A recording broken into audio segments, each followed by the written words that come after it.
17 তারিখে পুলিশকে অ্যাপ্লিকেশন দিয়েছে।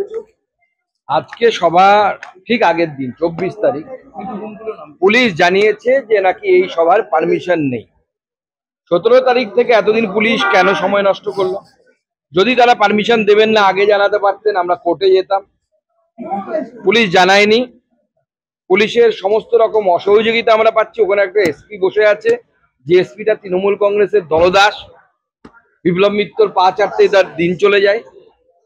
কালকে বিজেপির প্রোগ্রাম হবে, পুলিশের ক্ষমতা থাকলে আটকে দিক। কালকে আমরা প্রোগ্রাম করব, ওখানে আমাদের কর্মীদের সমাবেশ হবে। এই পুলিশের অধিকারই নেই পারমিশন দেওয়ার। এই পুলিশ দলদাস পুলিশ। কাকদ্বীপে পরশু আপনি যাচ্ছেন মা কালীকে প্রিজন ভ্যানে তোলার যে ঘটনা তার প্রতিবাদ করতে, কিন্তু নারায়ণ কার এই নিয়ে সেখানে একটা টালবাহানা চলছে। তার পরিবারও বলছে তাকে ফাঁসিয়ে দেওয়া হচ্ছে, কিন্তু তিনি তৃণমূল করতেন। আবার পুলিশের একাংশের দাবি, কুণাল ঘোষের দাবি, বিজেপির একেবারে ঘনিষ্ঠ নেতা। দেখুন, ওনার বাবার নাম কি সেটা পর্যন্ত মিডিয়ার সামনে চলে এসেছে।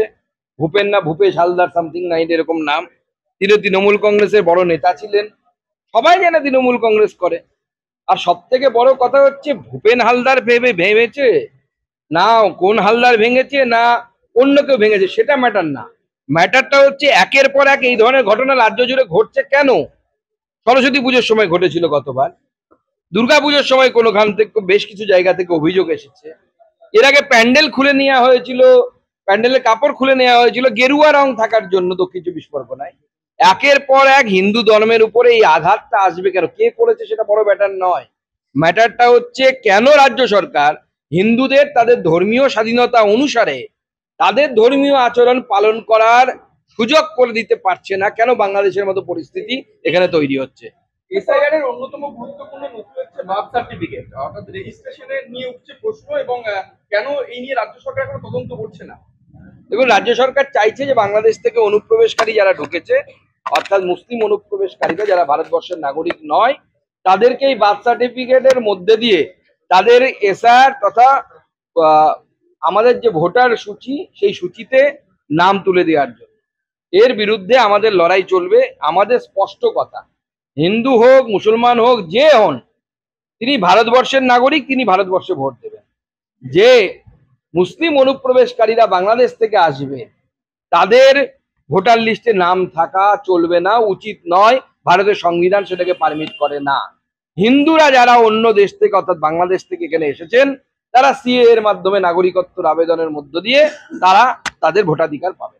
বিএলওরা যখন ভয় পাচ্ছেন তাদের এই এসআইআর প্রক্রিয়া নিয়ে, এবং অনেকেই বলছেন তারা অনিচ্ছুক, 600 জনকে যখন শোকজ করা হচ্ছে, তখন কমিশন সূত্রে জানা যাচ্ছে এসআইআর শুরু হলে যাবতীয় ক্ষমতা থাকবে কমিশনের হাতেই।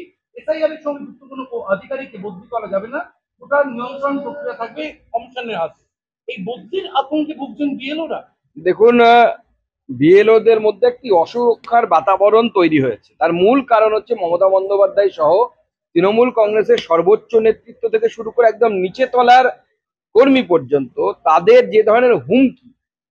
যেমন আজকেই কল্যাণ ব্যানার্জির লোকসভাতে আমাদের পার্টি অফিসের সামনে তৃণমূল কংগ্রেস একটি ব্যানার টাঙিয়েছে, বলেছে যে ভোটার লিস্ট থেকে যদি একজনেরও নাম বাদ যায় তাহলে আপনাকে এলাকায় ঢুকতে দেওয়া হবে না। কাকে সেটা বলা হয়?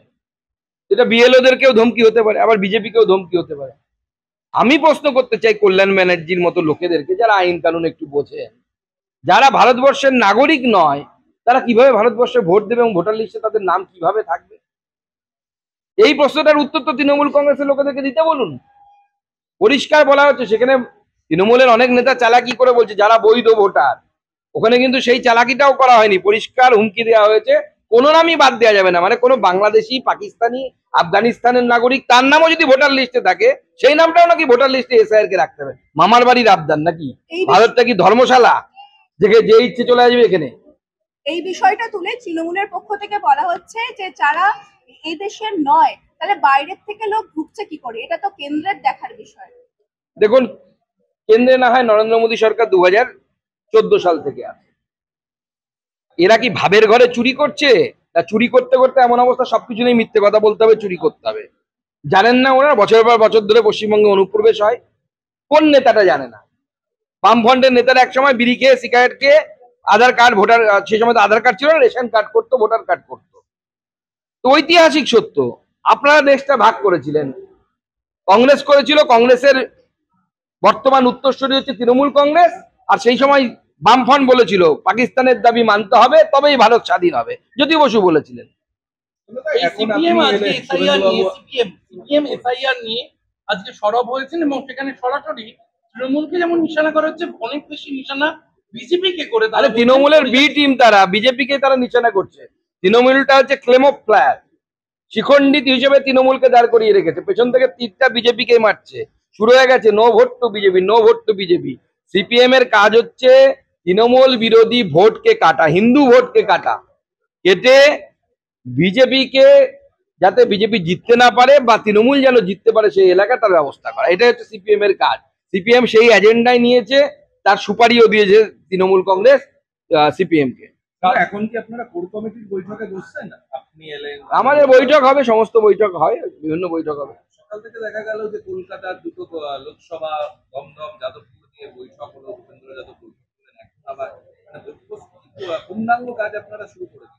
এই বিষয়ে যা বলার, যেহেতু বৈঠকে আমি ছিলাম না, আমি বলতে পারবো না, ভূপেন্দ্রজি বলতে পারবে। কোথাও বাংলায় একের পর এক চিটফান্ড কেলেঙ্কারি আবার সামনে আছে, সারদা কেলেঙ্কারি পরও হুঁশ পেয়নি রাজ্য সরকার। যারা চিটফান্ড করেছিল তারা তো বহাল তো বিয়েতে আছে। চিটফান্ডের টাকা কোথায় গেল? সুদীপ্ত সেন তো বলেছিলেন আমি সবার টাকা ফেরত দিতে পারবো, তারপরে ভদ্রলোক পারলেন না কেন? সে টাকাগুলো কোথায় চলে গেল? কোন তৃণমূল নেতার বান্ধবীর বাড়িতে গেছে, কোন তৃণমূল নেতা আয়েশ ফুর্তি করেছেন বিভিন্ন 5 স্টার হোটেলে, তাদের ওখানে গেছে, খরচ হয়েছে। কোথাও বাইক অ্যাম্বুলেন্স হয়েছে, তার জন্য খরচ হয়েছে। তো সেই চিটফান্ডের সরকারই তো চলছে। মমতা বন্দ্যোপাধ্যায় সরকার তো চিটফান্ডের সরকার, চিটিংবাজ সরকার। এখন বৈঠক আছে পার্টির, কোর কমিটি কিনা আমি বলতে পারবো না। ভাঙড়ে ফের পুলিশ আক্রান্ত, পুলিশ আবার মার খেয়েছে ভাঙড়ে। এবার পশ্চিমবঙ্গের পুলিশের যা অবস্থা, তো মন্দিরের ঘন্টার মতো অবস্থা, যে পাচ্ছে বাজিয়ে যাচ্ছে, যতবার ইচ্ছে বাজাচ্ছে। এই পুলিশের প্রতি মানুষের কোনো সম্মান নেই, জানে যে এরা তৃণমূলের দলদাস হিসেবে কাজ করে।